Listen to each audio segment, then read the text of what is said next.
Is the Christian faith a road, a pathway, a way of life?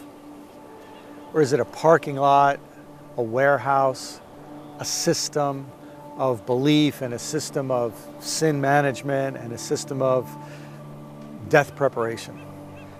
I think there's a real struggle going on right now among an awful lot of people, some inside the church who are dissatisfied with this kind of warehouse mentality that we get you in a room, we get you in a building, we keep you occupied singing songs and saying prayers and so on, so that we'll protect you so you can be shipped off to heaven when you die. I mean, a lot of people, they really believe that and it works for them, but a lot of people say, that doesn't make sense. Other people are saying, no, we think Christian faith is supposed to be a way of life that teaches us how to relate to God, how to kind of survive inside our own skin, how to relate to our family and our friends, but not only that, how to think about the neighbor across the street or the neighbor on the other side of the tracks or the neighbor on the other side of the world in the middle of a war zone or in a refugee camp or in some other place of great struggle and need. As we are trying to determine what the Christian faith is going to be, a lot of us are rediscovering it as a way of life, a road that we walk, a pathway. It fits so perfectly with Jesus, who really walked along a beach one day and said to some fishermen who were there, hey guys, come follow me. I'll make you fishers of men. I'll take this life that you have and lift it kind of to a new dimension. I'll get you involved in the big work, the great work of life. And for me, that's what it means to be a Christian. It means to be on a road, to be on a path, to be learning a way of life. For a lot of people, when they think about the path and salvation, they think, oh, this is, it's defined as here's how to go to heaven when you die. But I think salvation has a much richer meaning than that. I think that's a meaning that emerges in Christian history, and there's a whole history and story to that definition of salvation. But the word salvation gets its original meaning in the biblical story from the liberation of slaves from Egypt.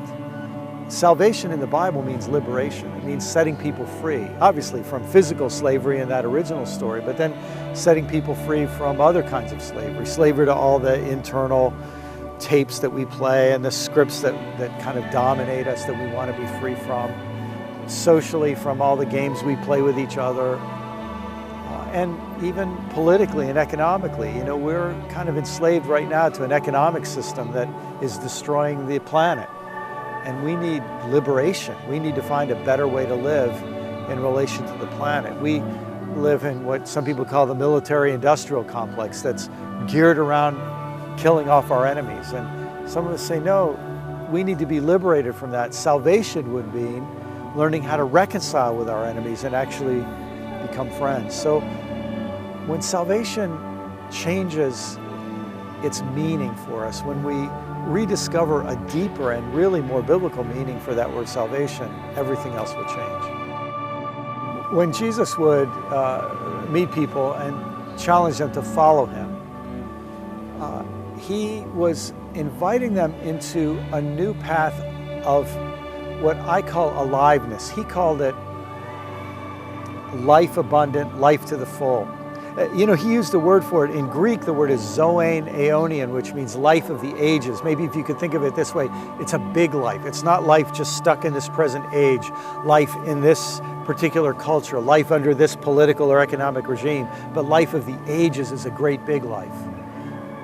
Life to the full, aliveness. Unfortunately, that phrase, life of the ages, often gets translated in English as eternal life, which then means life after death. Where really, I think Jesus is talking about something that begins now.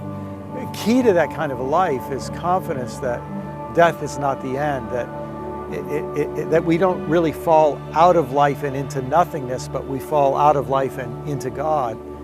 And so that sense of confidence that we don't have to be afraid of death helps us live this life more to the full. Every day when you wake up, just keep this in mind. There are people spending billions and billions of dollars to make you unhappy. To make you unhappy until you buy their product, vote for their candidate, believe their spiel, whatever it is. They're spending a lot of money making you dissatisfied, ungrateful, unhappy, discontent, so that you'll need what they're selling. If we want to find happiness, it's not going to happen by accident. We're going to have something so strong going on in our lives that it's stronger than all these attempts to make us discontented and unhappy and unsatisfied.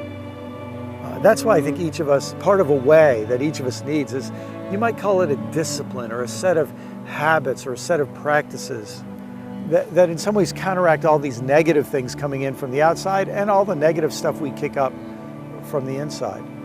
Key to that, I think, is some basic practices in how we live our day, how we get up in the morning, how we begin our meals, how we calm down at the end of the day and go to sleep. We might call those personal practices. Then I think there's a set of communal or social practices where we get together with other people who are also seeking that kind of deeper and higher aliveness. And we get together with them and we encourage each other in that better way of life. I think there's also a kind of curriculum that we want to focus on. There are a set of skills we want to learn. There are stories that our ancestors have told and retold for centuries, and those stories have deep meanings that help us live with more aliveness and fullness. I think life is a lot like everything else. It's subject to entropy. The energy dissipates, it corrodes, it weakens, unless we're letting some new energy source arise within us. And for me, those spiritual practices are the practices that keep the well open, that keep the spring flowing, so that we can be fully alive with that greater, bigger, deeper kind of life.